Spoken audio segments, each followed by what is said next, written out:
자, 지난 시간 동안 그녀들이 쭉 주장하는 말이 있어요. 바로 1인 여성 가구 국가 지원입니다. 혼자 사는 여성은 사회적 약자인 만큼 국가가 나서서 지원해야 한다. 뭐 이런 말이었어요. 자, 이 말을 듣는 남성 대부분은 상당히 어이가 없을 거예요. 군복무도 하지 않은 여성들을 이제 비혼이라는 이유로 지원까지 해야 하냐? 세계 신기록을 찍은 저출산 국가에서 완전 정신 나간 소리 아니냐? 뭐 이런 말들이 있어요. 그럼 대체 왜 페미들은 1인 여성 가구가 사회적 약자라면서 지원을 좀 해달라고 할까?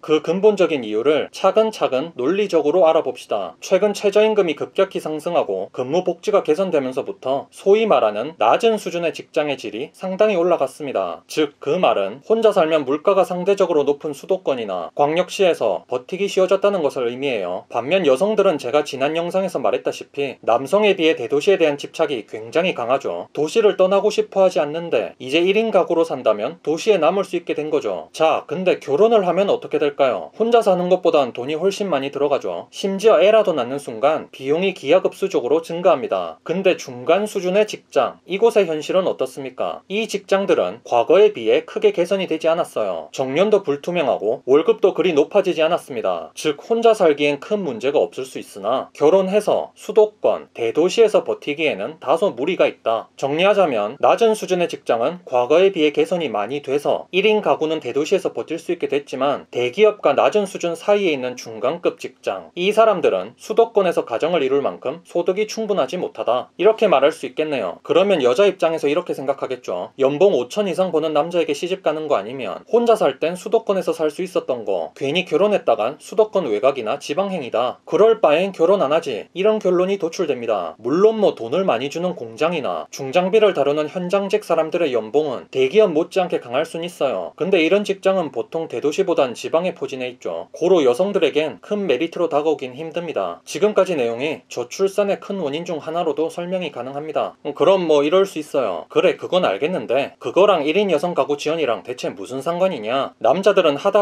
이제 여자들 도시 라이프를 즐길 수 있게 헌신까지 하라는 거냐? 하실 수 있는데 6분위 이하 여성들의 삶을 한번 봅시다. 낮은 수준의 직장, 이거 비하하는 거 아닙니다. 연봉이나 고용 안정성 뭐 이런 게 상대적으로 낮다는 뜻이에요. 아무튼 이런 형태의 직업, 뭐 카페, PC방, 이런 알바 형태의 서비스직, CS 업무, 그러니까 격리, 이런 직업들은 정년이 상당히 짧습니다. 대체할 수 있는 사람이 많기 때문에 굳이 40살, 50살 이렇게까지 회사에서 데리고 있을 이유가 없죠. 한 30대 중후반, 40대 되면 금방 잘립니다. 근데 잘리고 나면 갈 곳이 없어요. 여자들이 남성들이 일하는 거친 현장직 이런 거에 지원할 곳도 아니고 어디 취업할 곳이 없죠. 심지어 나이가 40이 넘어가면 번듯한 남성에게 취직하기도 힘듭니다. 더 이상 서울 라이프, 대도시 라이프를 지속할 능력이 없어지는 거예요. 그러니까 먹고 살기 힘들어진 여성들을 국가가 책임져라, 이 말이 되겠습니다. 듣고 있으면 참 이기적이죠. 힘든 일 하기도 싫고 뭔가 노력해서 좋은 직장을 얻기도 싫고 그렇다고 대도시를 떠나기도 싫고 근데 자신은 점점 도태되니까 국가에 기생해야겠다. 이보다 이기적인 주장은 찾기도 힘들 거예요. 남성들도 엿먹이고 열심히 노력하는 여성들도 엿먹이는 전형적인 뷔페 발상이죠. 근데 제가 가장 무서운 것이 있습니다. 대체 그게 뭐냐? 제가 지금 하고 있는 말이 현실이 될 것 같아요. 이런 여자들은 점점 늘어나고 있는데 이게 곧 표가 되고 1인 여성 가구를 적극 지원하는 정치인이 등장할 것 같단 말이죠. 여긴 한국이니까. 아주 차근차근 안보는 젊은 남성에게 기생, 생계는 국가의 기생, 그러면서 자기는 즐겁게 서울 라이프를 즐기고 이 테크트리를 준비하고 있습니다. 거기다가 586 세대의 남성들 역시 상당수가 찬성하고 있어요. 참 답이 없죠. 전폭적인 1인 여성 가구 지원은 이제 시간 문제다 할 수 있겠네요. 실제로도 이미 기생충 작전은 시작됐습니다. 청년 임대주택 모집 공고에서 여성용이 이미 상당수를 차지하고 있고 우리 대통령님의 공약에도 있었죠. 여긴 시중가보다 엄청나게 저렴합니다. 왜 저렴할까요? 세금이니까. 또 여성 안심주택도 잘 돌아가고 있으며 서울시는 여성 1인 가구의 방범장치를 지원하는 등 이미 세금 파티가 시작됐어요. 대한민국 건국 이래로 최강의 계급이 생겨난 것 같은데 참 씁쓸하네요. 남자들은 군대 간다고, 젊었을 땐 국가에 희생해, 나와선 1인 여성 가구 지원한다고 내 세금이 희생당해. 지금 이 영상을 보고 계시는 대한민국 젊은 남성분들은 대한민국 최악의 세대 중 하나에 살고 있다고 생각합니다.